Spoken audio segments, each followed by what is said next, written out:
I know as an appraiser or a user of appraisal services, you've seen a lot of stuff, you've heard a lot of talk about the new report.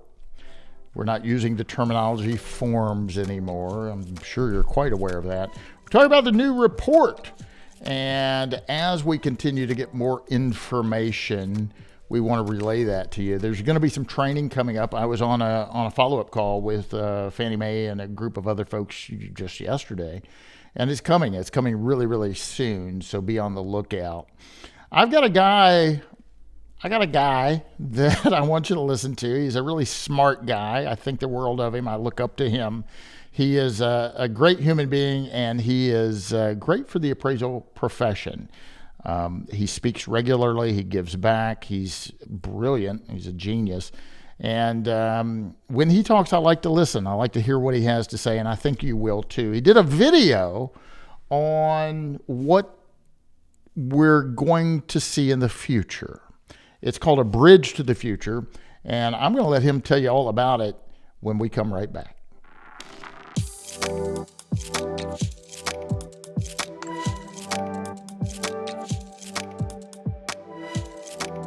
Hi, this is Brian Ruttles. You're listening to the Appraisal Update Podcast, brought to you by the very fine folks over at Appraiser eLearning. You need some education? Check us out at AppraiserELearning.com. We're also in the conference space. I'll see you at the ACTS conference coming up in San Antonio in April. Book your tickets now. The flights are going crazy because SEC is happening that same week. So go ahead and book your flight now. You'll be glad you did. And then, of course, we've got Val Expo in August in Las Vegas, followed by the last conference, the Summit, and back in Vegas as well. I'd like to thank my sponsor for their continued support of the Appraisal Update Podcast, LIA Administrators and Insurance Services. You need some coverage. Check them out at liability.com. Now, my special guest, Mr. Jeff Bradford. Hi, Jeff. Welcome. Brian, good to be with you. I'm so glad you're here. You and I have made, I think, a connection that continues on and on, because you'll send me a text periodically, or I'll send you a text, and normally it's of a big pretzel that we're having somewhere. And to give the viewers or listeners some insight on that, we did that the first time. It was at Dr. Harrison's funeral. You and I got to connect a little bit at the airport on the way out. So I was very. I know it was a short moment, but I was glad we got that opportunity together. You had any good pretzels lately?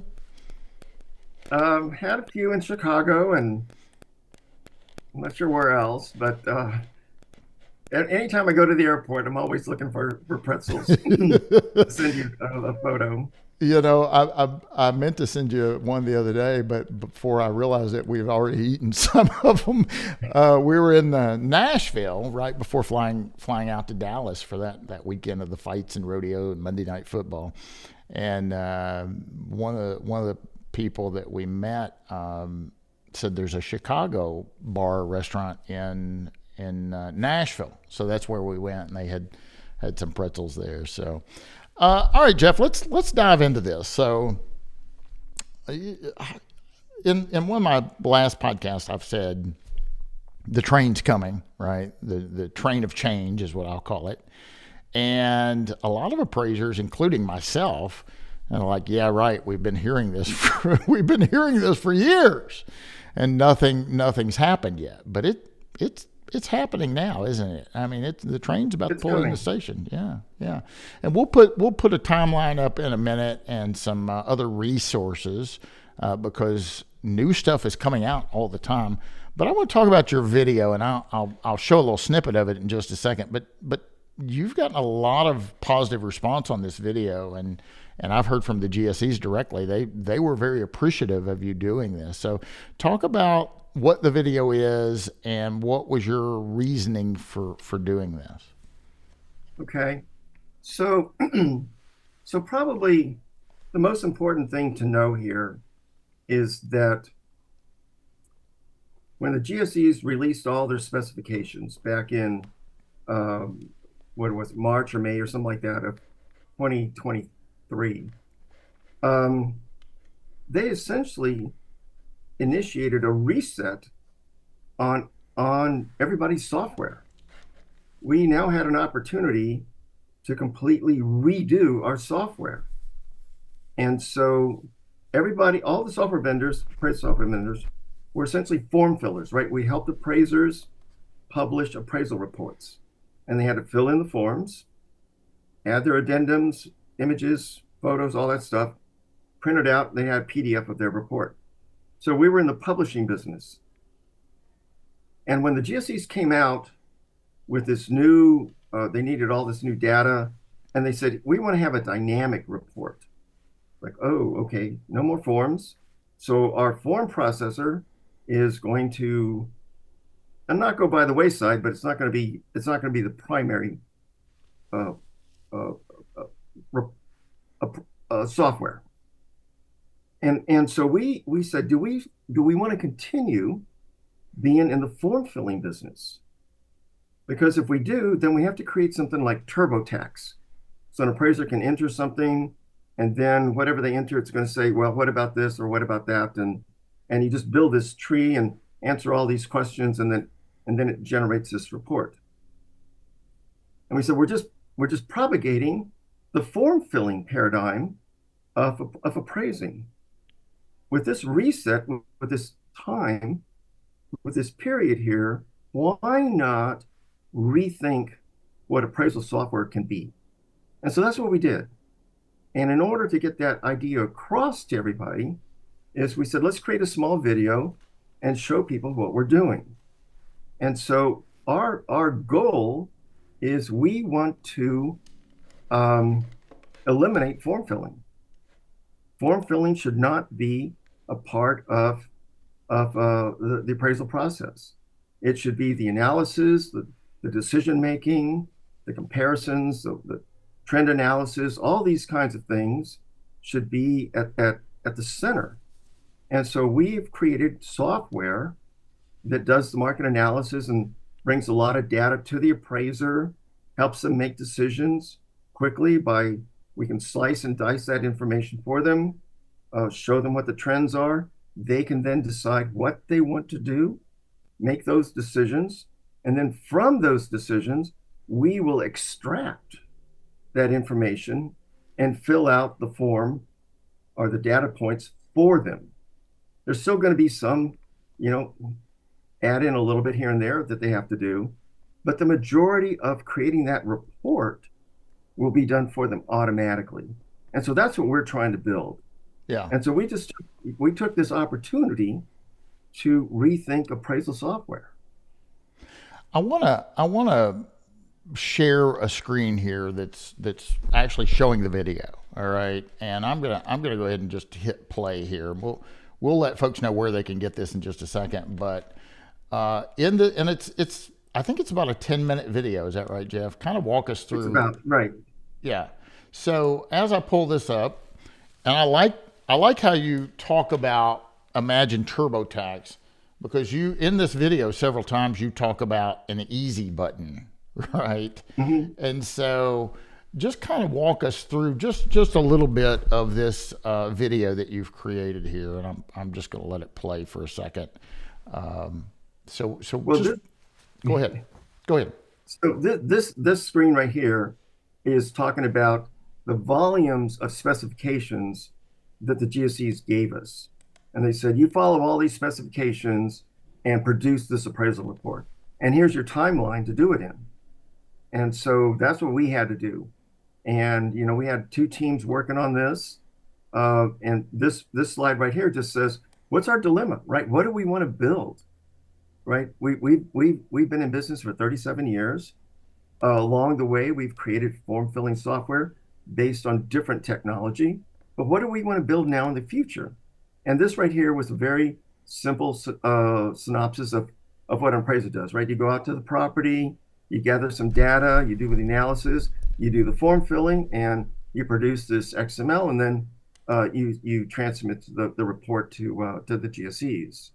And we said, is this what we want to do? Do we want to continue this process? And do we want appraisers to continue to be known as form fillers? And we said, no, right? There's a better way to do it. So this is the traditional way, right? You fill out a form and then you produce the XML. And what they're doing to us with their specification is we build the XML first and then we create the form. So it's like, where does the XML come from? And that XML is going to represent all those forms, 15 different forms, I believe. And so we said, if you follow the form filling paradigm, you're going to be typing it all in. And it's TurboTax all over again. It's TurboTax for appraisers. And that's where we said, maybe we shouldn't do this anymore. Let's rethink this process. And that's what we've been doing. That's If you great. go to the next slide. Yeah, and so this is our thinking. Like when we were thinking about this, we said, we don't, I mean, the world has changed, right? We live in an Amazon world. We live in a day where things are delivered the same day or the next day, right? And so we need to think about how can appraisers produce an appraisal and deliver it the next day. And so that was kind of our mindset. It's speed's a big deal. Accuracy is not a big deal because appraisers are already very accurate. They already produce good reports, right? If they didn't, they would You had be me out of concerned. You had me concerned there for a minute when you said accuracy wasn't a concern. I kind of lost my stomach there for just a second. Okay. But so we put a plan together, right? And we just said, what does this new software have to be? Well, it has to be fast, right? You can't be slow. It can't be slow in what it is, and you have to have what we call actionable insights, right? We have to produce insights for appraisers so they can make decisions quickly. And the other one is it needs to be enjoyable. If we're going to attract new users into this profession, it has to be fun to do, right? It can't be this drudgery nonsense that we go through sometimes today. And so an example here is scanning a floor plan. So there's products out there to do this. There's new products that are coming on that will scan. You can scan the house and it'll give you the floor plan right then, real time, right? And so we're able to do these kinds of things. And then the next slide there is gathering data. We can gather a whole bunch of data real fast for you. We'll slice and dice it, trend it, show you the results, and then you start making decisions on what you want to do with it, right? You decide.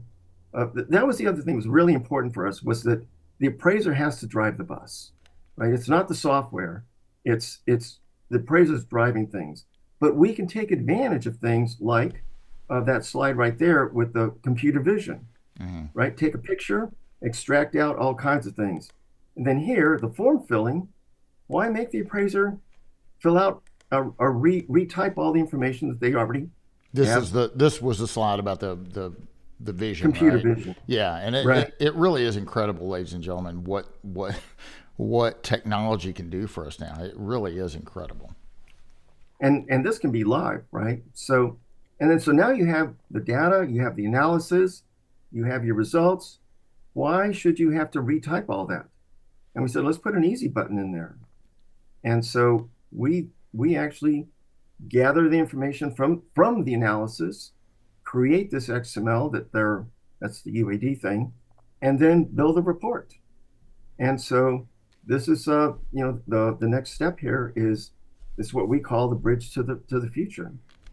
And so this is the current paradigm. This is the new one. This is what we're building. And the idea is we created the software called Nighthawk, and it will do all of that intermediate stuff.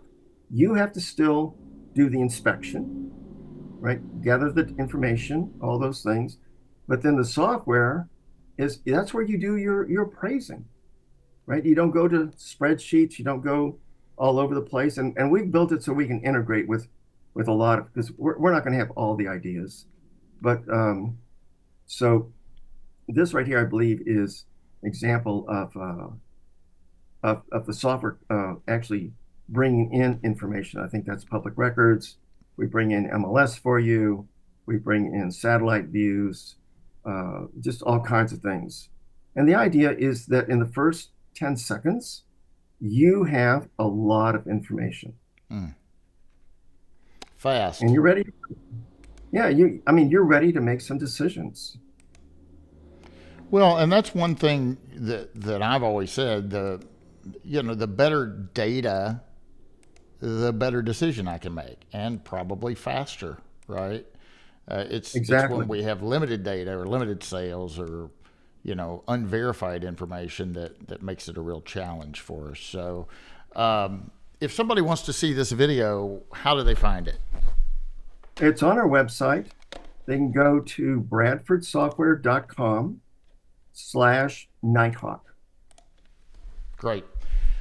Don't go anywhere, Jeff, because I've got a lot of questions for you, and I want to let the appraisers actually see some snippets that are on Fannie Mae's website, and I want to kind of get your opinion on some of that. So don't go anywhere, ladies and gentlemen. I have to thank my sponsor. Listen, LIA has been a great sponsor and supporter of the Appraisal Update podcast and the Appraisal Report webinar and all of our conferences. I mean, they're just awesome.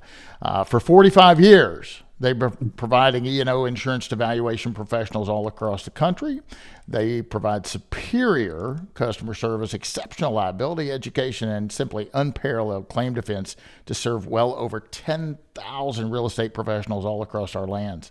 They offer commercial bonds, general liability, cyber liability, and so much more. Check them out at liability.com to learn more how LIA can help you and your business. Thank you so much, LIA. I appreciate your continued support of the Appraisal Update podcast. All right, back to you, my man. I'm going to show a couple of things real quick just so that the listeners and viewers, and if you're listening, drive your car, don't have a wreck. You're talking about going fast. I like to go fast. I got a ticket the other day, Jeff. I'm on my way to Nashville, anxious to get there. Wasn't driving my truck. I had my truck in the shop, driving a different her vehicle, and just, yeah, I turned cruise on after that because here comes the blue lights, right? So I got a ticket to pay. But let's look at some of this stuff, all right?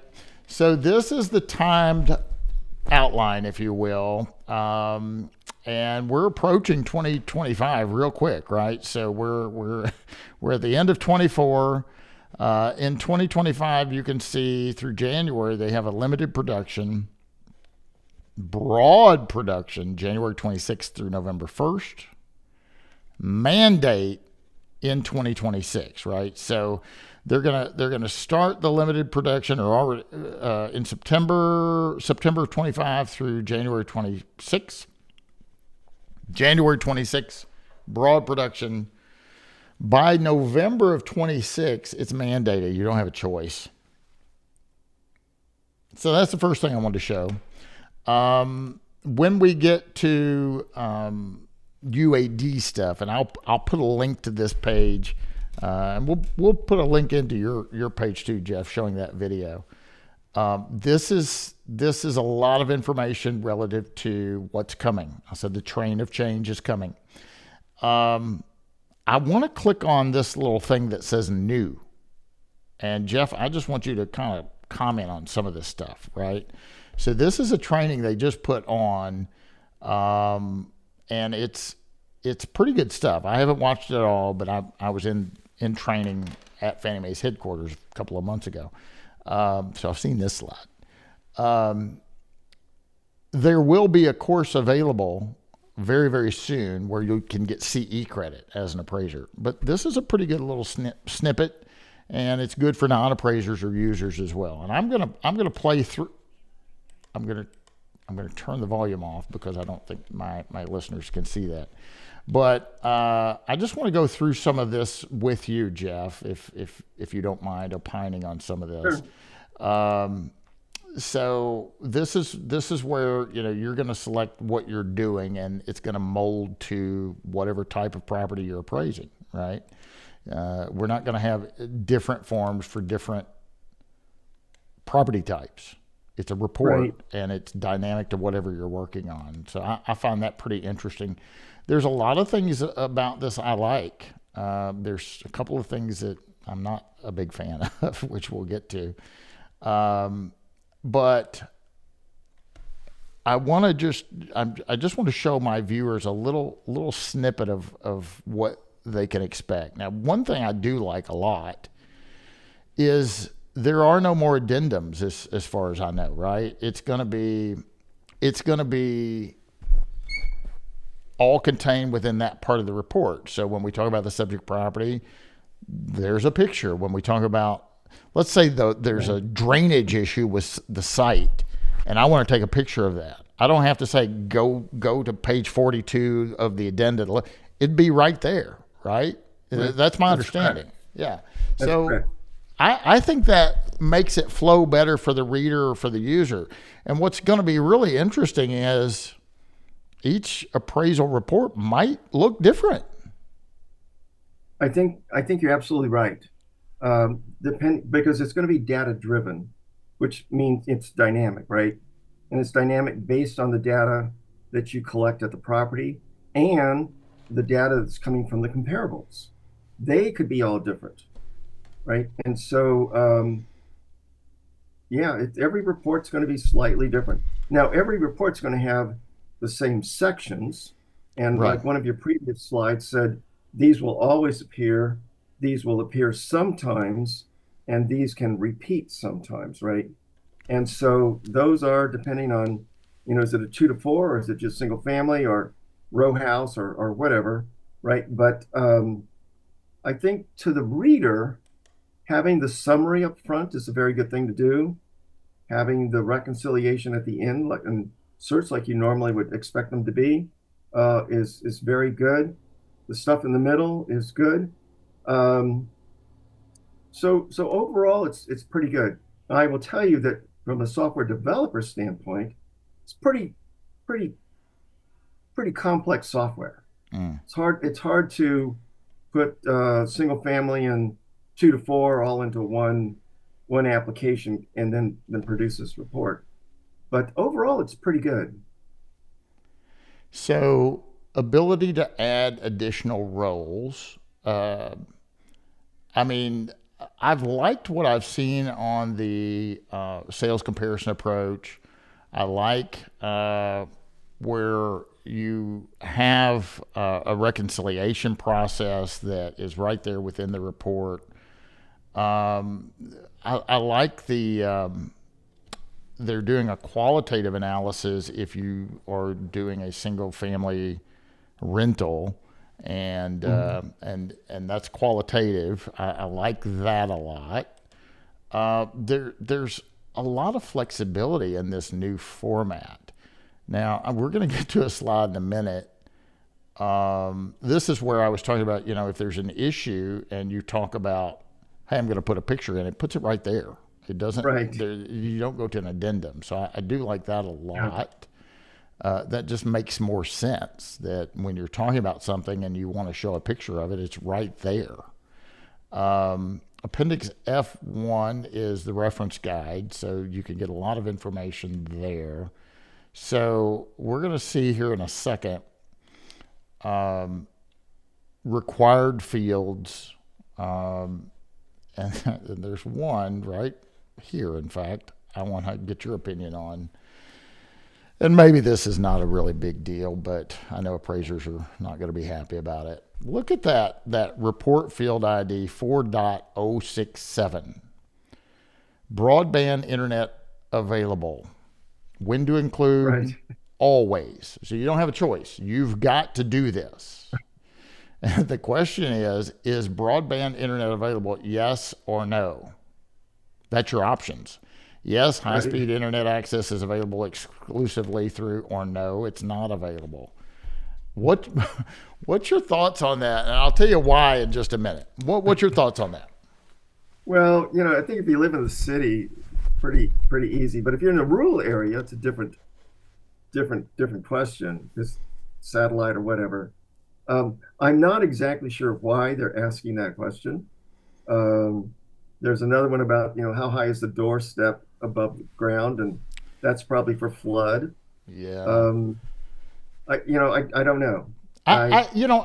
I understand as a user of appraisal services, getting as much data as you can is pretty cool because you can run your through your magic machine, you know better than me, and analyze it. Is there an impact? Is there an impact of a house that sells that has high speed internet available versus one that doesn't have any? Is there? And I'll tell you a story, and this is why it concerns me a little bit. Um, I wasn't doing real estate at the time. I've got my real estate license. I do about that much of it. I don't do a lot. But a buddy of mine was looking to buy a house, and he worked at the hospital, and he was an internet guy. He was one of the IT guys at the hospital. And so high-speed internet was very, very important to him, Jeff, because he's an IT guy. I mean, he could get a call in the middle of the night and need to jump on real quick and fix the hospital stuff, right? And they said, yes, high-speed internet is readily available to this property. He bought the house. I mean, that wasn't the reason he bought the house, but it was an important question for him Mm-hmm. as his capacity as an IT guy. And moved in, called the internet provider, and they said, well, it's not available. And he said, wait a minute. I was told by everybody it is readily available. And they said, well, it's at your street, but it's across the street. It's not on your side of the street. Yeah. And he says, okay, well, what's it take to get it over here? And they said, $13,000. So he wasn't happy. And so I don't know, maybe we need to ask Peter or Craig, what's the potential liability if an appraiser says, yes, it's available? Because it was on the MLS and everything else. And I guess if you called the cable company initially, if you said if it's available to this street, they would have said yes. It's just on that side of the street, not this side. I don't know. Should appraisers have heartburn about that question, or is it not really that big of a deal? I think they should, because, like you said, there's liability in all of these things, and there's a lot of times when there's questions that are asked that have very little bearing on value. And they're there for, like very, very early days, put in photos. It was just make sure the appraiser went out to the place to look at it, right? And so you just kind of this is one of those things that you want to push back on the GSEs and say, why do you need this, right? It's going to take a lot of time to answer this question accurately. Why do you need it? Yeah, and in a lot of instances, it should be easy information to obtain. To your point, a city or certainly urban area, but the rural areas is a little concerning because it's I may not know, and I may not, but it's very specific. If it's satellite, the answer is no. They're talking about high speed internet access through a digital Mm-hmm. subscriber, fiber optic, or cable. So the satellite would be no. The high speed through one of those sources would be yes. So anyway, I just wanted to point that one out. There's a lot of things I like about this, but there's a couple of things I'm like, oh my gosh, I don't like that one. And so anyway, I wanted to put that up there in the event any of the appraisers want more information. It is out and available on the website now, and you could certainly educate yourself on that. Go over and check Jeff Bradford's video out. I think it's a great overview. Jeff, if somebody wants to get in touch with you, what's the best way to reach out to Jeff Bradford? Just probably email me at jeff@bradfordsoftware.com. That'll get. Where are you at next? I know you attend a lot of the conferences. You've missed a couple. What's the next one on your plate? The ACTS conference. We're really looking forward to that. San Antonio is a great place to go. It's a great place for entertainment and family get-togethers. So we're definitely going to be there. Great. And I would recommend everybody go to that one. The ACTS conferences are actually they're a little bit smaller, but they're more intimate, and it's great networking. So I highly recommend it. It really is. And I was speaking to an appraiser the other day, and he was fired up. He's like, man, I've seen that schedule, and I'm super excited. This is going to be the best thing ever. So he's excited about it. So I'm glad you'll be there. We'll definitely maybe have a pretzel together. Who knows? Jeff, thank you so much tell everybody what your hat says. Oh, they can read it. Tell your dog I said hi. I love that. That. Jeff's a big it's dog my new guy. hat, and when I started losing hair, I said I'm going to start wearing hats. So. I love it. I love that hat. Thank you very much for joining me today. I know you're a busy guy, and I certainly appreciate you being on the program. Brian, have a good Thanksgiving. I know this will be out probably after Thanksgiving, but to you and your family, have a good Thanksgiving. Thank you, Jeff. You as well. Ladies and gentlemen, you've been watching and listening to the Appraisal Update podcast brought to you by Appraiser eLearning. Thank you for being here. Thank you for your continued support and listening in.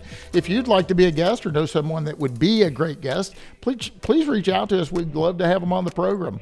Until next time, like Jeff said, have a happy Thanksgiving. Make some money. Take a little vacation. For Jeff Bradford, I'm your host, Brian Reynolds. Happy appraising. The Appraisal Update podcast is brought to you by Appraiser eLearning.